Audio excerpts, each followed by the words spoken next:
Apa kabar semuanya? Kembali bersama saya Arta di sini. Jadi hari ini saya akan memperkenalkan alat-alat yang diperlukan dalam melakukan perbanyakan tanaman secara kultur jaringan. Nah, apa saja alat-alatnya?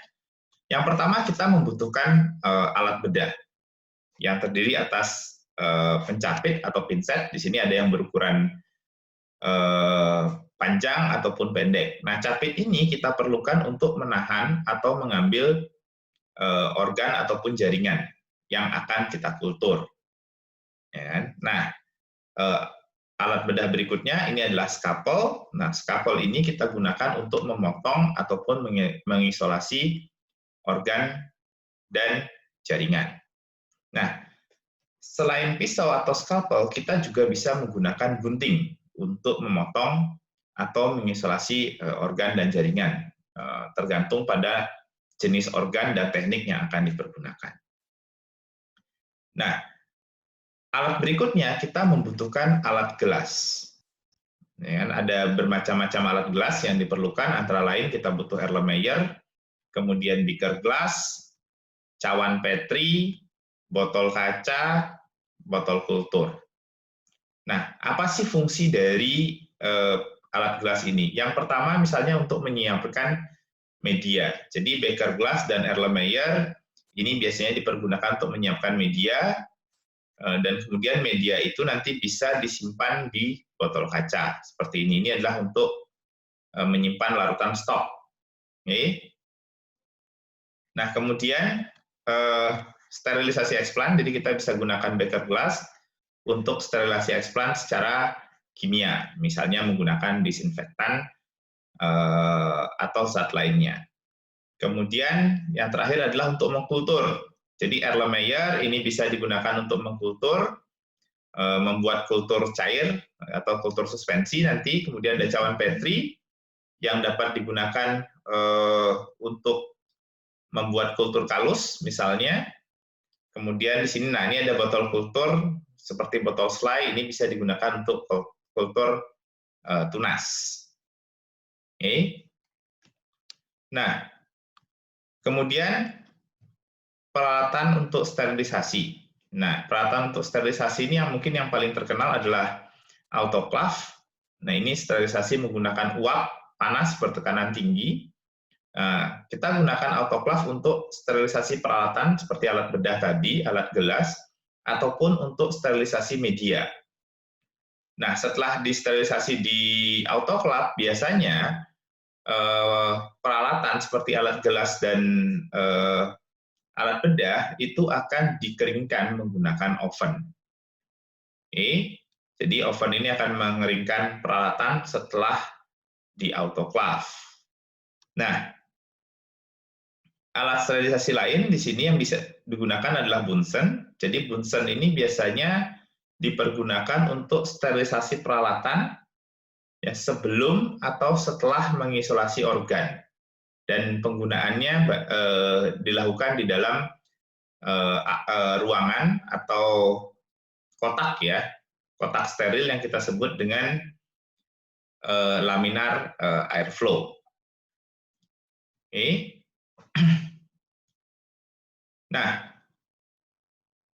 kemudian untuk membuat media kita butuh beberapa peralatan. Yang pertama kita butuh timbangan yang nanti berfungsi untuk menimbang agar ataupun bahan-bahan untuk pembuatan media. Nah, setelah ditimbang, itu nanti media bisa diaduk dan kemudian dipanaskan menggunakan hot plate magnetic stirrer. Jadi ini fungsinya memanaskan sekaligus mengaduk media. Ya kan? Nah, sebelum dipanaskan atau diaduk, biasanya kita harus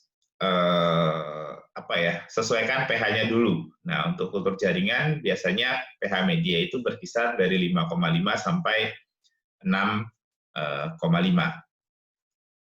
Nah, kemudian peralatan lain, ya, di sini ada shaker orbital yang nanti dipergunakan untuk kultur suspensi sel. Ya, dia akan mengandung media sehingga media cukup teraerasi dan semua sel mendapat media dan oksigen dalam atau secara merata. Nah, berikutnya adalah mikroskop stereo. Jadi ini digunakan untuk melakukan pengamatan eksplan sel ataupun kalus. Jadi kalau kita ingin melihat bagaimana permukaan kalus, apakah dia nanti friabel atau tidak, nah kita gunakan mikroskop stereo. Kemudian apakah akan muncul tunas atau tidak, itu juga kita gunakan mikroskop stereo. Nah, refrigerator ini kemudian dipergunakan untuk menyimpan larutan stok nutrisi ataupun zat pengatur tumbuh. Jadi untuk zat-zat yang membutuhkan suhu rendah itu kita simpan pada refrigerator. Nah, kemudian ini adalah alat utama dalam melakukan kultur jaringan. Nah, skala laboratoriumnya biasanya digunakan adalah laminar airflow. Nah, kenapa disebut dengan laminar airflow? Karena alat ini akan mengalirkan udara secara kontinu, ya kan, dalam bentuk udara laminar.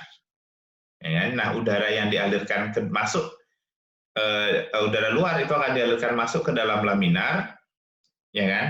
Nah, udara tersebut sebelumnya disaring terlebih dahulu menggunakan filter atau HEPA filter. Oke. Nah, laminar airflow ini adalah tempat kita melakukan inisiasi kultur, kemudian melakukan subkultur juga dilakukan di sini. Nah, hal yang penting yang harus dilakukan adalah sebelum kita menggunakan laminar airflow, ya kan, ruangan dalam laminar airflow ini harus disterilisasi terlebih dahulu dengan menyalakan UV kira-kira sekitar 30 menit sampai 1 jam. Ya kan? Kemudian membersihkan mejanya ini menggunakan alkohol 70%. Nah, jangan lupa juga nanti setiap memasukkan bahan ataupun alat ke dalam laminar, nah kita juga harus membersihkan peralatan tersebut menggunakan alkohol 70% sebelum dimasukkan ke dalam ruang laminar ini. Baik, itu yang saya bisa jelaskan mengenai peralatan yang dibutuhkan dalam kultur jaringan. Semoga video ini memberikan pemahaman bagi para pemula yang ingin belajar tentang kultur jaringan. Baik, sekian dulu video dari saya. Sampai ketemu pada video